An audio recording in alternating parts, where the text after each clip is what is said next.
Anonymous Fox here, and today we are going to be talking about the Steam Deck. Now, the Steam Deck came out more or less recently, and it is apparently supposed to contend with the Switch OLED. But to talk about how the Steam Deck's influence on, the market right now for video game consoles, I have a bunch of my buddies here. I've got Wafoxxx, I have Orionintheforest, and I have GnareDragon here to help me out. Say hi, guys. Hey. Hello. Hey, thanks for having us. Yeah, thanks. Oh yeah, anytime. So we're pretty much just going to be going around through things. I'm going to turn my Discord into streamer mode because I completely forgot about that. So one moment. That's a good idea. Yeah, I don't want to get pinged all the time while I'm doing this. How do you guys think the Steam Deck will impact the market of like handhelds? I mean, like Nair. In general, how do I think it will impact the Steam? I don't think really it'll do much. I mean, it's definitely a huge step in the right direction, I think. We're going to be able to actually get people to move towards mobile gaming, which is apparently what Nintendo tried multiple years ago at this point and is still pushing for. Especially with especially Nintendo's like roots, if you're thinking about it, like their home consoles, then they immediately went into like mobile. I would say Nintendo's gaming strategy is mobile, right? Like, I mean, definitely all of 100%. their since the Wii. Well, yeah, I mean they've been doing it the longest, I think. Mm-hmm. Yeah, I mean, there's always other companies that tried, but we don't talk about half of those for a reason. Yeah, I mean the GameCube was the first. That's a good console. point, right? Because we have a lot of these companies that have tried this. Like I think the PlayStation, did it famously tried, and they did, and PSP and PS Vita. And now we have this basically mini PCs, with pretty average hardware specs. Oh yeah, it's also open for developers too, which is good because we're gonna have more applications. Well, and they don't have to do anything, right? They just get their games ported to it, which is really nice. Yeah. But I think the interesting part is like the price point of being like $50 more than the Switch. I know everyone's been ragging on the amount of memory it has. I mean, the base model's like, come on, nobody's gonna like. If you're buying the base model, that's rough. You're not gonna be. Yeah. You're not gonna be. How much memory is in the base model? 64 gigs on a. Storage, and it's built in. It's like a memory card, which is awful. Well, it's a hard drive. It's literally like an M2 hard drive. Yeah, no, it's a hard drive. They have I think they have an SD card. I actually have the higher two models are NVMe SSDs, so those will be much better. Yeah. But they're a lot more expensive too, right? So that's true. That's true. Yeah, and not every game. I don't think every game in my Steam library is going to run on a Steam Deck, which is interesting, right? Absolutely based on the hardware specs. Absolutely not. So, but a lot of them will. A lot of the games that I do want to play when I'm on the go or when I'm mobile, like I play a lot of Binding of Isaac or Hades or my man. a lot of that stuff. It'll run just fine. It's pretty cool, and there's some cool stuff with this where have you guys thought about and I know a lot of people are talking about this, not that we would ever, nobody in this chat I'm sure would ever run illegal emulation software. Oh yeah, no, of course not. Wink wink, nudge nudge. I've never actually made money off of doing that live streaming or anything. Absolutely not. Oh no, not at all. No. I mean, randomizers for running. Nah, get that out of here, man.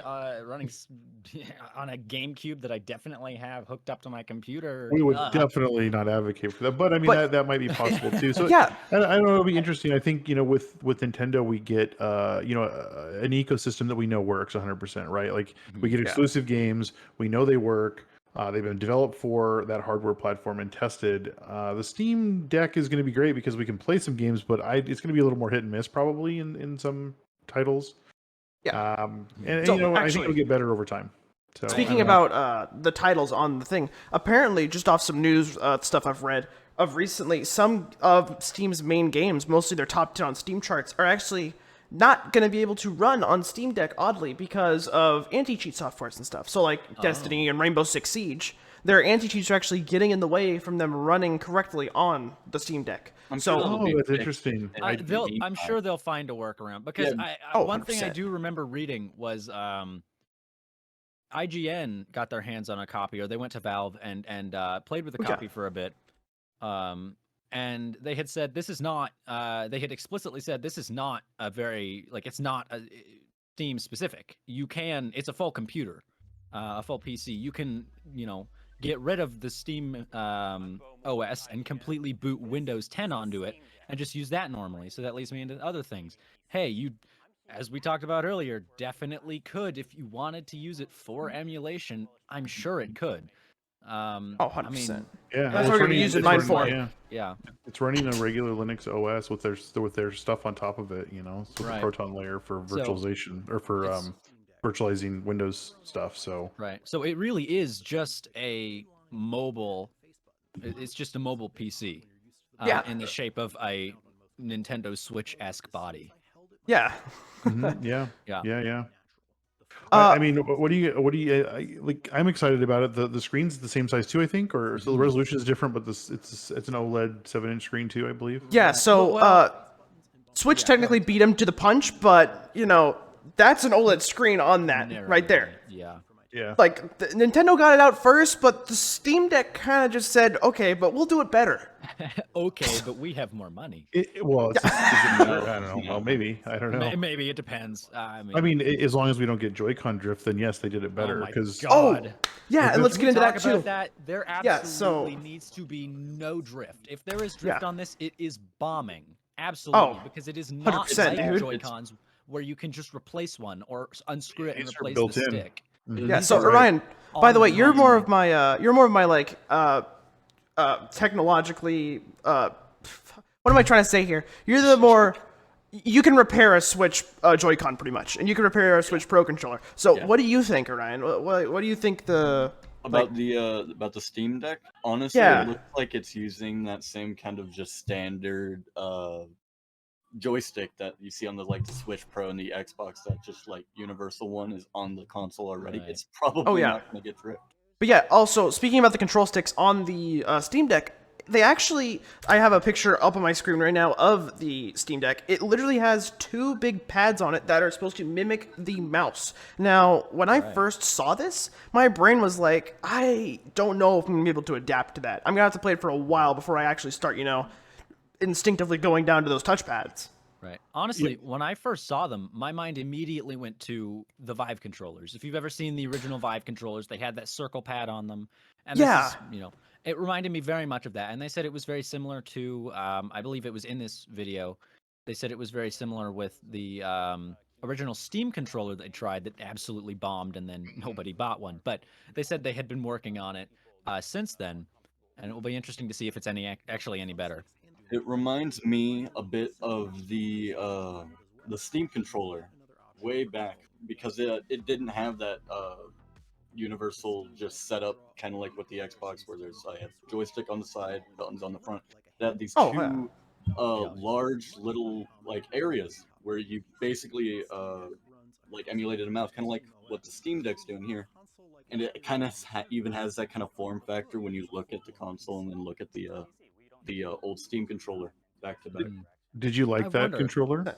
It was better than it was received, at least in my eyes. Speaking about just let's move on with our topic, of course. We can talk about the hardware all day, but let's actually get into its competitor. Do you think that this will take Switch out of the tech game?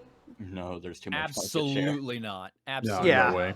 The best way to play a Nintendo game is on its own console. So I have a feeling that even me personally, I would not drop my Switch for this because I love Nintendo games so much. And there's any day I would pick up a Nintendo game and play it.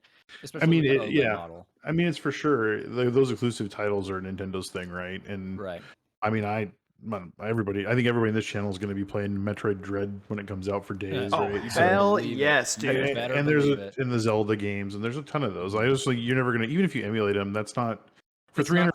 For $300, you can buy a Switch and play all these and get all these games and play them. It's not the original experience in a way. You're buying it for the form factor, and you're buying it for that authentic Nintendo kind of. Yeah. Right. If you're gonna be buying a Nintendo console, you're gonna be buying it for its games and for the fact that it's Nintendo and that generally it's pretty reliable. Yeah. I don't even think this competes with it, right? Not at all. Oh yeah. It's definitely different. Maybe it's just a different market, or maybe there's sort of, I don't know, like if you have $350-ish, right, and you can only buy one. If somebody told me, hey, you can buy one of these, which one would you buy? Man, I don't know. That's tough for me. What else do we got here on my list of questions that I have saved? It's battery, since we're talking about stuff. The Steam Deck has, on report, I believe only 2 to 8 hours of battery life. Yeah, yikes, right? That's Wasn't gross as that- hell. That's worse than the Switch. No, That wasn't is that worse than the comparable to Switch on launch though? Yeah, so even on actually, launch. Well, yeah, no. I have an Breath of at the launch Wild. Switch. I remember Same. reports. It's At really launch, Switch ran fast. for it could run Breath of the Wild for about 3 hours, which Yeah. is a huge game, but that's was not a long. lot. That's pretty rough. And I mean, Yeah, in no, dock, people you were have an asking- infinite people were play complaining time. about it there. So to I be think that's honest, the reason they're using this hardware, right? Like Yeah. if they didn't use an APU with this architecture, they'd be even worse, right? So No, if they were Gross. using a GPU, this thing would not be able to be mobile. I think Yeah. if it were a discrete GPU, even a mobile discrete GPU, it would not be able to run on a separate battery. It would have to remain plugged in. Is there any announcements on accessories besides the dock? Is there a bigger battery? The battery's not replaceable, Okay. right? I wanna don't make think sure so. Let's talk emulation. There's 1,000 like not single chip. I'm gonna use that phrase because that's the only thing I can think of. Single chip computers that can do the same thing up to say like Dolphin and GameCube. But I see this thing being used for mainly, if you're gonna go the emulation route, is probably Switch games themselves. Yeah, I was about to say Q- Switch That's emulators. fair. I can and imagine it would be Nerix, used as a Switch the emulator. emulator is called. Although, I but mean, then I again, don't know. why would you? Here's my question to that: why would you do that when it's cheaper to actually buy a Switch? Because you can run them Because the less- games are expensive Well, too. So I Well, mean, that's I can say that from why I pre-ordered one. I don't know if you guys did, but I I did definitely too. put I in a haven't, reservation on one. And I'm with Orion. Like the main reason I did it is because I can emulate on it, and I can emulate everything, right? I mean, fair, that's that's my thing. Like I'm gonna run everything. Like I can run any platform I want, right? Like that's Right, yeah, huge to absolutely. me. you can I run- want to talk about that. What we just saw there. Hold on. It has motion control. Oh yeah, look at that! Holy hell! I never actually knew okay. that. It So does. I don't yeah. know if I don't know if it's like the index where it is able to sense your fingers, but not only while they were holding their thumb on the mouse pad, but look, when they hold their thumb on just the joystick, it detects it as if it's motion controls. Yeah, So I'm that's wondering, interesting. is it gonna have the Is it the toggleable? sensors and stuff? Oh, maybe Well, there might be a clearly. button. Yeah. Another thing about the Steam Deck is I think it was interesting on their site for when you were actually like registering to get one of these, like pre-order it. There was a special thing that you had to do where you had to buy something on Steam previously, like in a certain time Right. threshold to actually reserve one of these, and that was I think that could be an Awesome. scalping It was method. before this month, I believe. Oh yeah. Yeah. So You bought you had something to buy before something the- recently, That- so you thank can't just you, make a new account. Valve. So Yeah. thank No, you, you had to so buy much it Valve. for that. So that means they're really putting it, and plus the having to pay for it and only one per person. It allows for a way better defense against scalpers. That means people can't just create bot accounts and spam buy these. You have to have had a Steam account for over a month and have bought something on that Steam account beforehand. Do you think it'll be able to run huge games? If you run into games that it can't run, like especially with the anti-cheat that Dylan mentioned earlier, Like Battle you Line also stuff. but you also have the option. Remember that it has Steam Link. You can stream from your other computer to this device. Oh, Yeah, interesting. so you can automatically So if swap you have over. a good internet connection, you can stream it from another PC. That's really interesting. Yeah, which is how their current system works. If you download Steam Link, you can put it on a Raspberry Pi or whatever, hook it up to a TV, and you can just stream. It's got its little idiosyncrasies, but it works pretty darn well. There's a little bit of input lag based on some games, but Well, but it is that's an important. option, right? For pre-reserving, I guess there's also pre-order bonuses for each tier. So Yeah, you I was about to see say for some the- weird profile for thing. the 64 gigabyte, which has a really crappy small, Poopy screen. literally like flash drive hard. memory. Basically, it comes Yeah. with a carrying case. Cool. You want to get the $530 one? It comes with an NVMe SSD as storage, which is exponentially better. It even advertises faster storage, but it still comes with a carrying case, and it comes with an exclusive Steam community profile bundle, which you could probably Put on buy your for profile. $5. Oh man, you get to flex the fact that you pre-ordered a console. Is it and bad then that I for still the- want for it? the- and for the highest tier one, it's the same, or well, probably a bigger SSD. It's obviously a big SSD, but it's got, I guess, anti-glare etched glass, which that's interesting to me. This has been a really good conversation. I want to thank everyone in the chat right now, by the way. GnareDragon, Orion, and Wafoxxx. Thank you guys so much for helping me out with this video, and that's pretty much going to be it. no I problem. will. Yeah, absolutely. It's been a blast. Thanks Yeah, for thanks, having man. me. Yeah, and I will see everyone watching on YouTube later. See ya.